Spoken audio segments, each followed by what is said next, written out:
Hello friends, మన మహబూబ్నగర్ వాసుల కోసం మీ మహబూబ్నగర్ పిల్ల మీకోసం మళ్ళీ ఒక కొత్త జాబ్ నోటిఫికేషన్తో మీ ముందుకు వచ్చింది. కేర్ టేకర్ ఏఎన్ఎం పోస్టులకు దరఖాస్తుల ఆహ్వానం. మీ ఫ్రెండ్స్కి, రిలేటివ్స్కి షేర్ చేయడం అస్సలు మర్చిపోవద్దు. బెల్ ఐకాన్ మీద క్లిక్ చేసుకోండి. అన్ని గవర్నమెంట్ జాబ్ నోటిఫికేషన్స్ మీ ముందుకే వస్తాయి.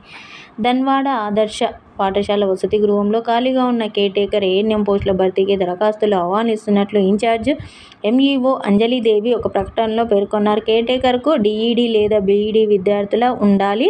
ఏఎన్ఎంకు ఇంటర్మీడియట్తో పాటు ఏఎన్ఎం శిక్షణ సర్టిఫికేట్ ఉండాలనేసి అర్హులు జూలై 9వ తేదీలోగా ధన్వాడ మండల వనరుల కేంద్రంలో దరఖాస్తు చేసుకోవాల్సిందిగా కోరుతున్నారు. ఈ ధన్వాడ వచ్చేసి మన మహబూబ్నగర్కి దగ్గరలో ఉంటుంది కదా. మన మహబూబ్నగర్ వాసులు వెళ్ళి అక్కడ ఏంటి అనేసి మొత్తం డీటెయిల్గా తెలుసుకొని మీ దరఖాస్తు అనేసి అక్కడ ధన్వాడ మండల వనరు కేంద్రంలో సమర్పించాను. Thanks for watching our channel. Thank you.